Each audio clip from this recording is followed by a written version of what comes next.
Buonasera a tutti, benvenuti a questo nuovo appuntamento di In Prospettiva, Dialoghi sul teatro, piattaforma discorsiva online curata da Rossella Mazzaglia, Gerardo Guccini e Claudio Longhi, promossa da Emilia Romagna Teatro Fondazione in collaborazione con il Dipartimento delle Arti dell'Università di Bologna. Si tratta di una serie di talk che, come molti di voi già sapranno, che sono stati concepiti durante il periodo del lockdown e che rappresentano un po' l'occasione per dare voce ad artisti, studiosi e curatori, per dare loro voce e interrogare e mettere in questione il ruolo delle arti performative in questo panorama variato e molto cambiato, il panorama che stiamo tutti quanti esperendo.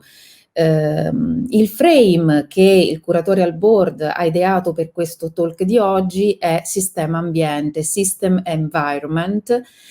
Questo sarà il nesso intorno al quale costruiremo il dialogo con la nostra ospite di oggi, che è un artista proveniente dal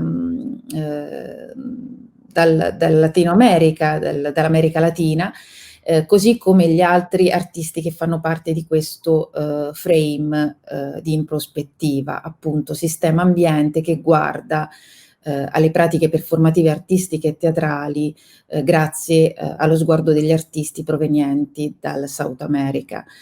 E quindi sono molto felice di introdurre, di incontrare con voi la nostra ospite di oggi, e quindi felice di avere l'occasione di parlare con Lola Arias.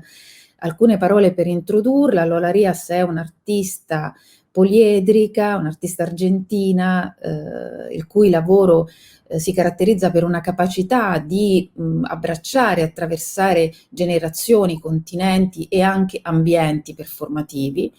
Si muove organicamente fra il teatro, il cinema, la letteratura, la musica, le arti visive, con progetti di varia natura, essendo lei e nascendo in realtà come scrittrice e autrice di testi drammatici, ma incarnando anche il ruolo a seconda appunto dei contesti e degli ambienti di curatrice, di ricercatrice, di regista teatrale e cinematografica. Il suo lavoro si distingue a livello internazionale per una capacità specifica di tenere insieme persone provenienti da differenti backgrounds, di diversa origine. È il caso, ad esempio, dei veterani di guerra, è il caso di gruppo di persone in qualche modo legate al pensiero comunista, ma anche migranti minori non accompagnati, migranti giovani migranti che appunto hanno fatto il loro viaggio, la loro traversata per raggiungere l'Europa da soli. E questo è il caso, ad esempio, dell'ultimo suo lavoro, Futureland, che è stato presentato al Gorki Theater di Berlino, città nella quale sta vivendo in questo momento. Ha performato nei più importanti festival e teatri internazionali, mi piace ricordarne solo alcuni, come il Lift Festival di Londra, l'Under the Radar di New York, il Festival d'Avignon, il Wiener Festwochen, il Festival Spielart di Monaco, ma anche ha presentato un film alla Berlinale. Come importanti teatri che hanno ospitato i suoi lavori sono ad esempio il Teatro della Ville di Parigi, il Red Cat di Los Angeles o il Workout Center di Minneapolis, o il Museum of Contemporary Art in Chicago, ma anche il Royal Court Theatre di Londra. Il suo lavoro, lo vedremo parlando con lei, si caratterizza per una capacità di attivare dei processi di ricerca di tipo documentale, per l'attivazione di dispositivi di reenactment, per un lavoro sulla presenza, ma anche sui confini e sui margini della finzione. Sono tutte caratteristiche che nel caso del lavoro di Lola Arias consentono di poter dire che il suo lavoro è stato in grado negli anni recenti di ripensare il paradigma di un teatro politico. Per chi fosse interessato, mi piace ricordare la pubblicazione di un libro, appunto di recente pubblicazione, Reenacting Life, che è stato pubblicato tra i libri di performance research e curato da Jane Graham Jones. Questo è un libro interessante perché consente di attraversare i documenti che hanno costellato e hanno punteggiato tutta la vicenda artistica di Lola Arias, grazie ad una collezione di testi drammatici, di sinossi, di interviste, di note, di fotografie, ma anche di planimetrie dei suoi spettacoli ed altre forme di documentazione, e anche grazie alle voci che sono contenute in questo volume dei collaboratori, degli spettatori, quindi di artisti colleghi, ma anche storici dell'arte e performer che hanno lavorato con Lola Arias e che in qualche modo rappresentano una precisa generazione delle arti performative. Ma prima di dare la parola a Lola Arias vorrei ricordare menzionare un piccolo dato sul quale ritorneremo sicuramente parlando con lei, che è il fatto che Lola Arias è presente già da 1 anno e mezzo a Bologna, non continuativamente, ma di fatto con un lavoro di ricerca che investe la città con il progetto Lingua Madre. Lingua Madre si focalizza e indaga la nozione contemporanea di maternità e lo fa attraverso persone che, vivendo a Bologna, in qualche modo ne declinano un aspetto singolare, sebbene il lavoro sia concepito come l'occasione di guardare alla maternità con uno sguardo largo e collettivo. Il progetto è inserito nel quadro delle attività di Atlas of Transition Biennale, e Lingua Madre sarà infine presentato come sotto forma di spettacolo al Teatro dell'Arena del Sole la prima settimana di dicembre. Ma appunto, come dicevo, sicuramente ci sarà occasione di discuterne con Lola durante questa conversazione. So, Lola, welcome to In Prospettiva. I would like to start from a peculiar element of your research for the first question, and this point is the tension created by overlapping reality and fiction. And you started as a playwright, as a writer, and at the beginning you wrote fictional plays, and then gradually moved towards incorporating the element of the real into the performance. And the biggest change came while working on the trilogy Dream with Revolver in 2007, and Striptease, and El Amor as in Franco Tirado. So I'm very interested in this shift that happened, and the possibility to recognize the elements that are more performative and less representational, less an idea of theater as a fiction, and more connected to the reality. If you could go deeper in this point. Yes, I think as you described, 2007 and this project, the trilogy, was a turning point in my work. Before 2007, I was working as a playwright and director, writing texts that were somehow fictional, and they were performed by actors mainly. And in 2007, I wrote this piece called Striptease, which is performed by basically, which is protagonized by a baby. So the text is written as a telephone conversation between a man and a woman, and in fact, in the text of the play, you see just like the voices of the man and the woman, and the stage directions are the movements and actions of a little baby on stage. And originally, I wanted to have a baby on stage and the voices of the actors just present as audio. But then I realized to have the baby on stage, to be comfortable and happy to be on stage, he had to be together with his mother. And then I realized that I was also very interested in this specific relationship, to see this relationship mother-son on stage, something that cannot be performed at that age when you're less than 1 year. You're just attached to your mother, and in a very specific way.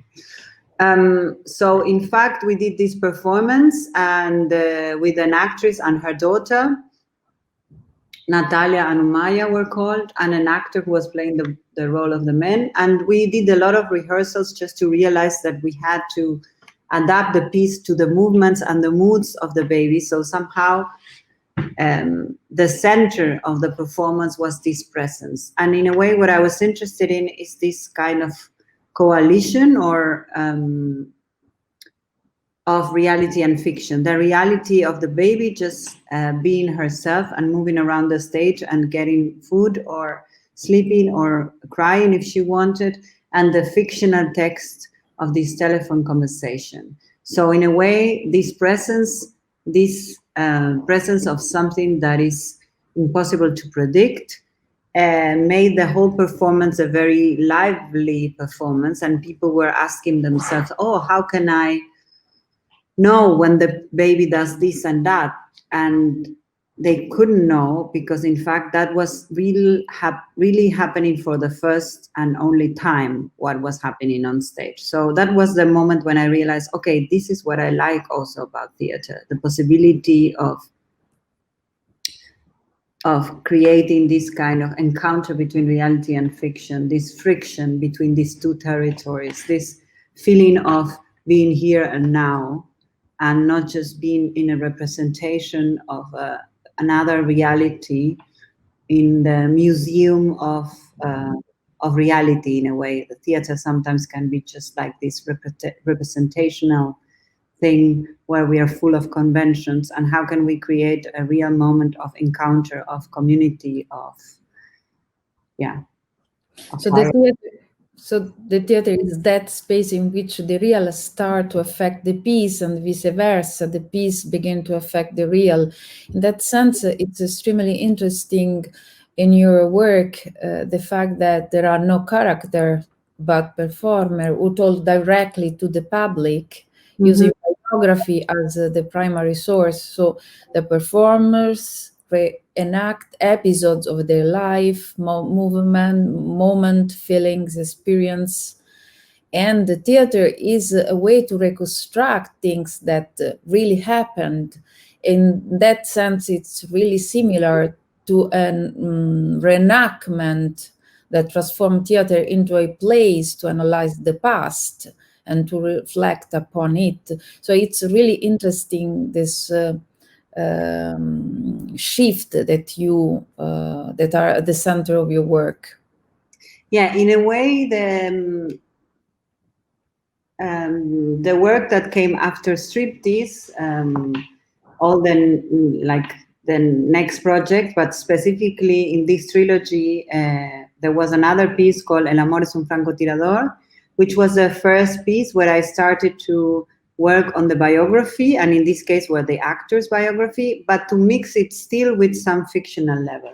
So for example, it was they were more like characters in a way, but they were using some part of their own personal experience. For example, one of the actors had a lot of tattoos in his body, and he was telling a fictional story, but at some point he was telling the story of his tattoos, and the story of his tattoos was the real story. So the story that was written in his skin was also part of his character. And from then on, I started to work more on the idea that not to write before, but to write based on the research I do. And these research were more than based on a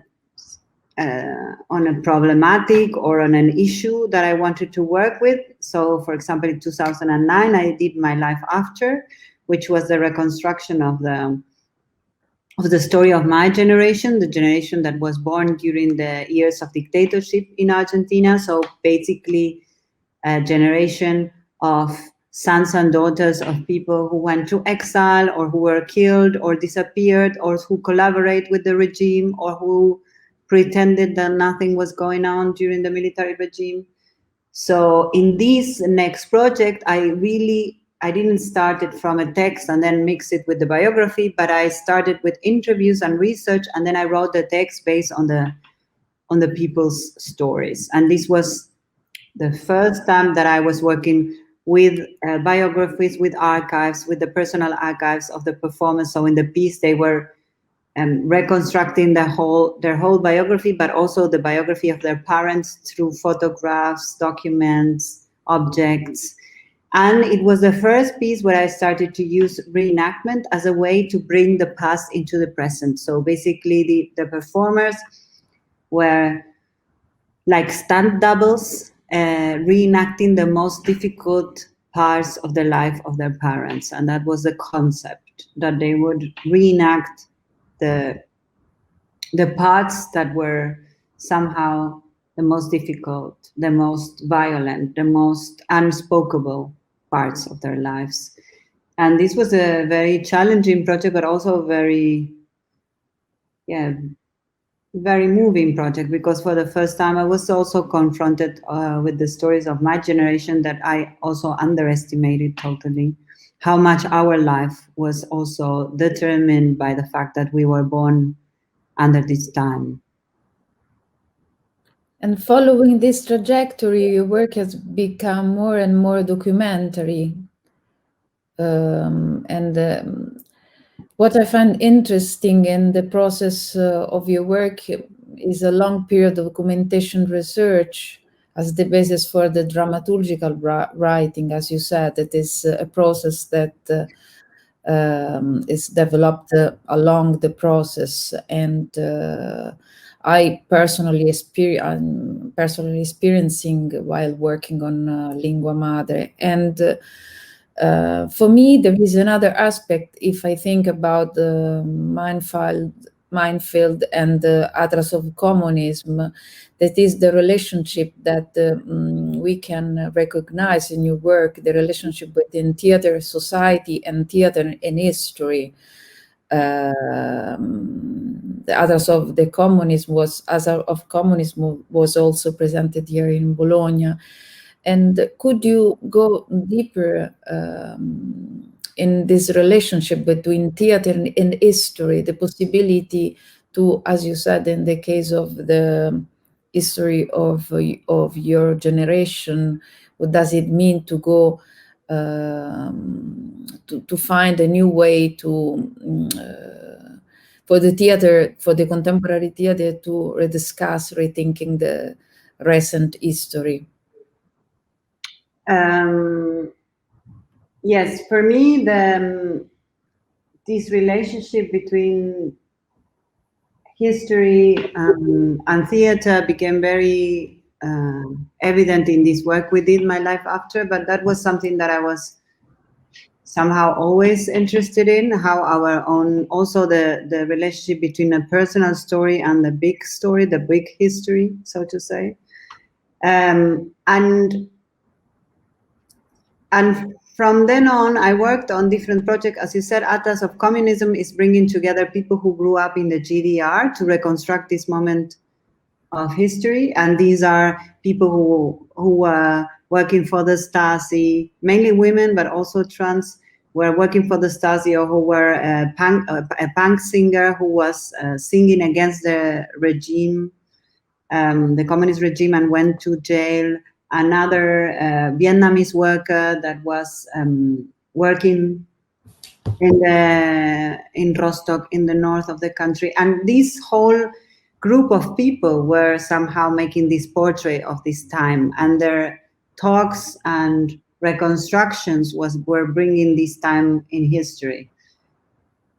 And somehow I think what was more the thing that I started to discover with My Life After, and then The Year I Was Born, and then Atlas of Communism, that reconstructing history was also a collective experience, and also a social experiment in itself. We are confronting visions and experiences of people who come from very different backgrounds, and that was the most interesting part of the rehearsals themselves, that we were doing this together, that we had to think together what happened on that time when this and this happened to this person, and the other person was maybe in an opposite side of the political spectrum and believe on this and or that. So to open the space of rehearsals also as a space of discussion, of confrontation, of understanding the position of the other. Yes, this aspect, the space of confrontation, it's really strong in Minefield, that brings together British and Argentinian veterans from the Falkland Island War, because there is a real confrontation with the opposite side. So it's extremely strong as the possibility to see different position and make a confrontation. Yeah, I mean, this is like really like the extreme of the social experiment. Like, what happened if I put enemies, people who almost kill each other, in the same room and tell them to reconstruct this moment of history, in this case, the Malvinas Falklands War, through their memories. And everybody told me, oh, no, this is a big mistake. And in fact, it was a project that was very difficult to do. Also, from the side of both countries were afraid of it, and because of different reasons, because it's also the cause of the Malvinas Falklands is alive until now. Even if the war happened in 1982, Argentina is still claiming the sovereignty of the island. So it's an open wound, so to say, the Argentine society. So in this case, I think the most interesting was to discover that the performers themselves, the one who got involved at the end in the piece, the veterans who decided to participate, they were also willing to meet the other, like they were curious enough, they were also ready to take the challenge and see what happens. And this was very important to create this space of encounter. And since the Spanish didn't, like the Argentine didn't speak English and the English didn't speak Spanish, we as the team, artistic team, became in a way the translators, the facilitators, the bridge between them. That was also very interesting to see how art can be also this space of encounter, and this an artist can be facilitators or mediators or people who facilitate things that are somehow difficult to do. Yeah, and I think, well, until now, this is a project that I really love, because this bond that was created between these former enemies is now like a crazy bond, like a very intense and emotional bond. We still have, well, we are still touring with this piece. We still have a WhatsApp group that is every day sending new pictures and messages, and it's really like this weird family of veterans of a war that are now sending each other pictures of their granddaughters and grandsons and articles and comments and whatever. Like, so it's also very special that these projects create small communities that will continue over time, and are not only related to the specific work, of course, that work is very important, but also they are, I think they will be forever engaged with each other. That's extremely powerful when this kind of encounter happen, and something from the artistic process became something different. That's really strong. But I would like to go now, Lola, to the idea to work on the issue, on the topic of motherhood. I would like, when it happened that you started to think about that, and I want just to remember that years ago you decided to work yourself with your mother on the mother-daughter relationship, a piece on your mother's depression. And it's interesting, in that case, your mother was not physically on stage, but an actress dubbed their voice. So I would like to better know how it came, the idea to work on motherhood. Yeah, it's interesting, because now that we are talking, I realized that I did many different projects about motherhood, because also the one with the baby was a project about this relationship, and you could see it on stage. I did another project with a lesbian couple of actresses in Kammerspiele that was called Ma Familienbande, under sons and daughters. And then I did Melancolia y Manifestaciones with my own story with my mother and her depression. So in fact, it was something that was always somehow floating over my work in different ways. This relationship, I think also Mi Vida Después can be read as a piece about this relationship with parents in general, not with mothers, but I think talking about Melancolia y Manifestaciones, I think the special thing of this piece was that it was the first time that I took my own medicine, so to say, that I did this experiment with myself, and I saw how it feels to go through it. And I think it was very important for me to do this exercise on like doing documentary art with my own story, to understand what happens to someone when you go through this process. I think I now understand better my performance because I had been through the same.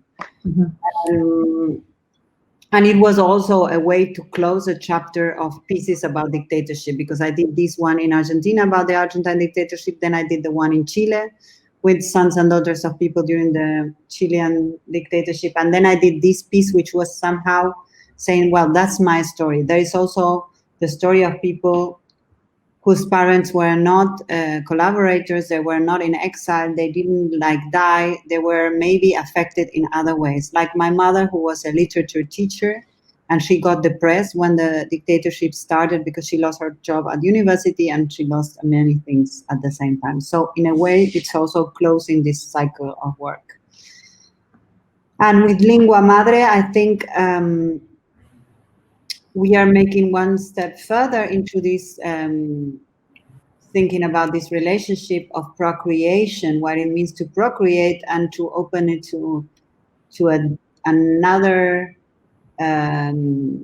level of discussion. How do we want to bring people to the world? How this continue, and what are our reproductive rights regarding that, and what are the laws and the possibilities and the rights we have, and what are the situations that are actually happening and that are not totally understood or regulated or thought about. So it's also a project that comes also very much from the whole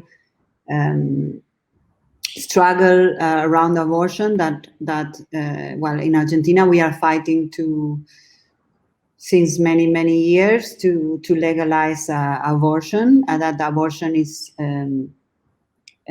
legal, and in many countries in the world now abortion is getting again being like a struggle that you still have to fight, because like in the US they want to cut the abortion. They want to stop the states where the abortion is legal and to go back to make it illegal.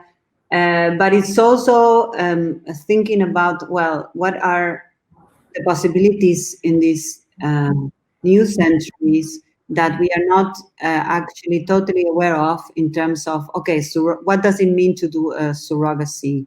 What does it mean to do in vitro treatments? What are we doing? What kind of decisions are we making? What is an embryo? What do we do with embryos that we don't use? Can we give it to other people? How do we procreate? Is it still that we need a man and a woman and to create a baby? Do we need, what is it that exactly can be now procreate? Can we procreate in other ways, in collective ways? So I think, the whole research has been around these topics, and that's why we interview lesbian mothers who are fighting for the recognition of the two children, women who had been through 10 years of treatments trying to get babies because of medical issues, and they had understood what it means to the body and to the person to go through this. Trans mothers who know what it means to be a mother and be trans and define themselves as men but still want to be mother. to be recognized as mother. Gay couples who did surrogacy in the States, because in Italy it's illegal, and they had to also fight for the recognitions of their kids. So I think all these situations are bringing a new scenario that we are like somehow not, as a society, not so aware of, or when we discuss about it, it's like, oh, there is this thing that is happening, surrogacy, oh, it's this terrible thing, but it's not. Let's think about it for one moment. What is surrogacy? Why people do it? What it means? What it means to accept that procreating is a work and has to be recognized as that. So I think there are many issues that are coming out in these whole biographies that we are bringing together, that I think is very interesting to discuss about in a public stage. Yes, what is interesting in the process we are developing here in Bologna is the fact that a lot of different layers are implicated. I mean, anthropological, political, social, also related to reproductive technology. All these issues are untangled, are connected, and at the end with the fact to define a complex landscape that it's hidden in our society. So there are many questions and situations that are not publicly discussed. So it's also a very strong gesture to use the stage to discuss about these different desires or decision that people take. And what is really strong is also the fact that you are working, creating, as you said before, the performance as the occasion for a confrontation of discordant position, so that we will have a case of surrogacy, but also a Catholic posture. So I would like to ask you to say something about this in terms of what do you think in relationship to the spectator? What's the position and the role of the spectator in front of this wide landscape? Yeah, I think, as you said, these are things that people think that are personal issues. How do I procreate, or if I go to the in vitro treatment, or if I have to, this is a personal issue. Even people, and women especially, feel ashamed of sharing these stories, of sharing abortion stories, but also saying that they are going through these treatments. It's something that makes people feel also ashamed, or we can also say that they had a failure, that they failed because they couldn't have children in another way, or because they decided not to have a child. So I think all these things are making very difficult these talks about, okay, let's talk about egg donation, about in vitro treatments, about abortion. Let's make it a topic. Let's put it on the table and not keep it as a private subject, because it's not a private subject. It's a thing that has to be discussed, because we want recognitions of the law, of the medical institutions that allow us to make what we want with our bodies and our future. Because in a way, we are talking about procreation, we are talking about the future of humanity. What are the new humans that we are going to bring to the world, and in which ways we are bringing them to the world. So I think this is, for me, very important to open the space for this kind of private or personal decisions or experiences, but in fact that are not so personal and so private. But on the other hand, also, yes, giving the people the possibility to rethink concepts like what is family, what is motherhood, what it means to give birth, what it means to raise. I think it's good that we ask ourselves that questions in a moment where the politics are more in many layers, and in many countries there is this conservative but also fascist way of making us feel that we have to go back to the family, that the family, the nuclear family, an heterosexual family will save us. That is the only way to put our country up, that we have to bring children. So these very fascist ideas are coming back. I mean, maybe they never left, but they are now being encouraged by many political movements. And now we have to say, okay, wow, we have to really think where we are in history, and start asking ourselves, what do we talk about when we talk about family? Is the time for the abolition of the family as this heterosexual nuclear family? Is this what we want, or we want something else as family? Or what is the position of being the mother as the natural role of women, or should we talk about giving birth as a work that has to be remunerated, that has to be included in the list of works that people do to keep the society running? So yeah, I think that's for me what I expect, is that people could ask themselves some questions about this from maybe another perspective, because they have a person in front that says, I had been through this, I know what it is. It's not like just a theoretical thinking, it's an existing reality. And I think sometimes we just like, we read about surrogacy, but it's just an article, and then somebody did surrogacy somewhere else, and we judge this person without even knowing this person, because we think we know better what's the best for our children.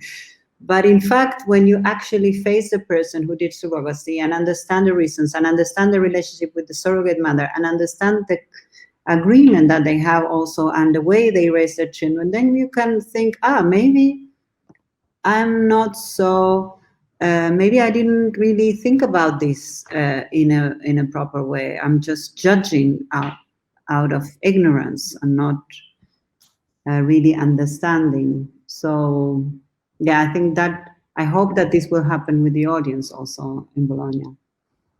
So Lola, I know that I know that in your work you deal with, you are interested in the new technology, the technology of assisted reproduction, and also on reproductive justice. And I would like to ask you to comment on an alarming story that appeared in The Guardian some days ago. And that is that in a migrant detention center in Georgia, in the United States, all women who asked to see a doctor had received a hysterectomy without being properly anesthetized and without their consent. So it's a really terrible situation there. What do you think about what's happened there in terms of the control of the reproduction? Yeah, I think this these kind of experiments are not being done from the first time. Of course, they were done during Nazism, and they were done in India to control also populations. So it's like a whole long story that is coming back in a very horrific way. And I think this case makes even more clear how we are, in a way, in this biopolitics of today. There is a war around the uterus. The uterus is this thing that is now being the property of the states, that they want to control what do we do with our uterus. I think a very interesting thing that Paul Preciado said in his book, An Apartment in Urano, is let's do an uterus strike. And then we really stop the world. Yes. Like, literally, like it's not we stop the factory, we stop the world. If we do an uterus strike, we stop the world. So I think this is really an interesting, point. What Preciado does is that it puts the lens on the uterus as this thing that is now being in the middle of the storm, no? That we want to control everything. We want to control who give birth to what are the human beings of the future. It's really a very Nazi experiment. Like we say, who can give birth and who not? Who are the human beings that deserve to be to grow up and who not? Okay, the migrant. We don't want children from the migrants. We want children from who? From the white privileged people from the States. Is this like the world we want? And of course, this whole thing about gene selection and predetermination of the children is also creating a lot of new questions for all topics, like that are like race and politics and and selection and natural selection. Yes. In speaking about biopolitics, I would like to discuss with you about what we are experiencing because due the COVID emergency. And as Judith Butler said, the COVID-19 can strike everyone, highlighting the vulnerability of the human community as a whole, but the management of the crisis reinforced the system of radical inequality of the capitalist exploitation and the heteropatriarchal violence. The heteropatriarchal violence does not act equally, I would say. So in a matter of few months, the hurricane-like impact of pandemic has compelled us to deal with the radical changes. And of course, the social distancing, it's an issue that as people working in the field of performing art has to deal with. So I would like to know how are you relating with this COVID emergency, and if you could tell us about the recent project you did that were in some way the tactic to work with the limitation and the distancing, the social distancing that are something that we need to take into account. I'm thinking about self-portrait you did in Basel, and also the project My Document, the new version you did online. Yes, the project My Documents was a project that was that is existing since 2012, and it's a program of lecture performances in which artists from different fields present a research based on a personal archive. And generally it was done in theaters with an artist on stage in a kind of setting of a conference with a table, a computer, and a screen showing or sharing different materials. And people could work on the letters that my father wrote to me for 10 years, or on a research on falsification and art, and my own relationship to buying like falsifications. And I don't know, there was always this obsession or this little story that the artist was sharing that was not something that he worked or she worked before with. And when the coronavirus started and all the theater activity stopped for all of us, I thought, okay, what do I want to do in this time?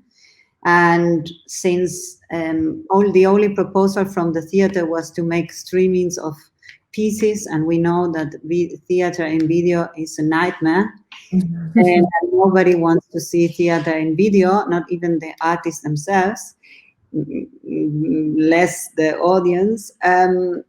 I realized, okay, I don't want to do just some streamings and wait until this is over. I want to do something. So I thought, okay, I have this program of lecture performance. Why don't we do it online via Zoom? And we developed the whole concept. And I invited artists from different parts of the world. And it was beautiful because we had Tim Etchels doing a lecture performance about his notebooks for 30 years from London, and Zhang Menji, a Chinese choreographer and film director, doing a conference about the famine and the virus, the relationship between these two historical moments in China and her own village where she lives. There was Rabi Murray making a whole lecture performance based on archives from Lebanon. There was Lagartijas Tiradas al Sol, this Mexican group that did a performance about an actor who decided to change his name and face. And yeah, and then there was, who am I missing? Pedro Penin from Portugal, doing this performance on islands, on his own obsession with islands and traveling virtually to unknown and remote islands. So it was a very special thing because we had performers that were, and artists that were all over the world, but the audience themselves was also all over the world. So when I was starting the meeting, it was a Zoom meeting for 100 people. I would say, hello, how are you and where are you? And somebody would say, I am in Iran, I am in the States, I am in Argentina, I am in Hong Kong.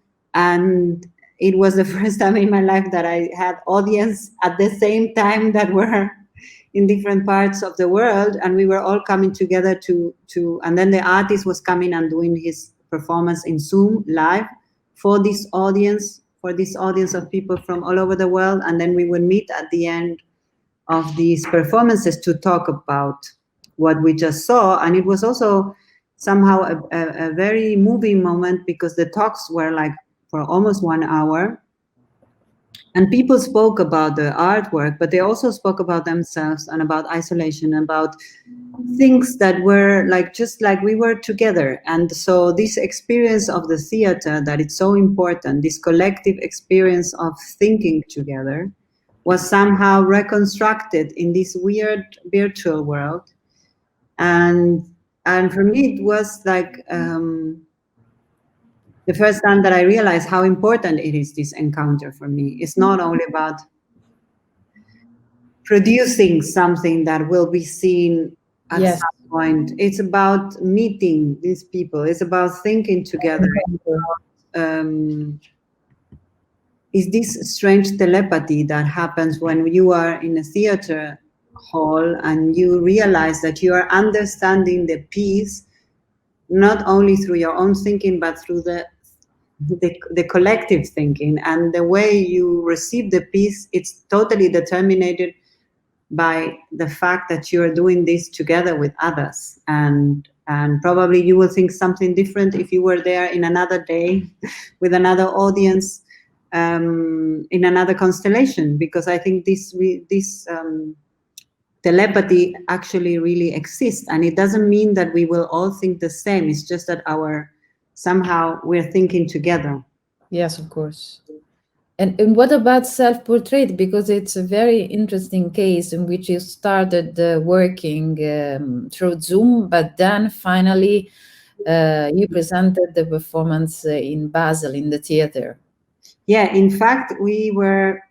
I was invited by a theater in Basel to make this experiment on the personal archive of the actors of the ensemble. And we started to do it online, thinking that we will show it through the web. And we opened this question of how can an actor represent himself or herself? What would be this self-portrait of an actor? And at the end, we ended up doing it in front of the audience because in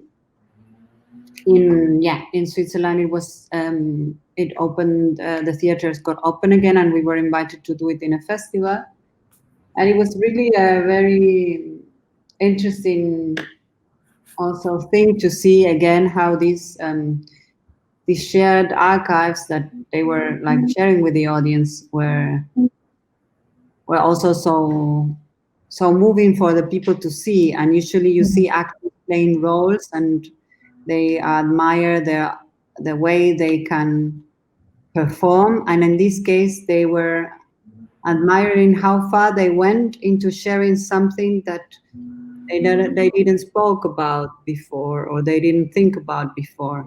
So we had, for example, a beautiful performance of one of the actresses, Barbara Colcherio, which was about mobbing and about being. She was she grew up with a disability because she had a problem in her back, and she had to use a corset during all her childhood, and then she was mobbed by the school friends and the teacher also, and then it continued during the secondary because she was small, because she didn't move like the others, and then all the steps she had to do until finally become an actress. How many auditions and proofs and she had to do to be recognized as something with a talent instead of someone with a disability. And this was the opening of this whole performances, and it was really moving and beautiful because she's also an amazing performer and has an amazing talent. So, and you see all these struggles through the time. And then you ask yourself, what is disability, or what is, or how do we want actors to look like, to be like? What is also the same question of society, what kind of new human beings we want. And in the theater, it's also the fact that she was also always confronted to the point that the theater schools wouldn't take her because she was disturbing to the eye, as one told her once. So I think it was very interesting also because it showed us how we as society want to see ourselves, what kind of person we want to see on stage to feel represented. Yeah. Lola, what do you think about the future of the contemporary theater? Or the future of performing arts? No, make a statement. I mean, really like. What do you think for the next month? What's going on? What we are going to do? Which kind of worry do you have, or kind of warning we should take care in the next months? I don't know. I don't want to warn anyone because I don't feel myself in that position. But I'm asking myself all the time, and I think many artists are asking themselves,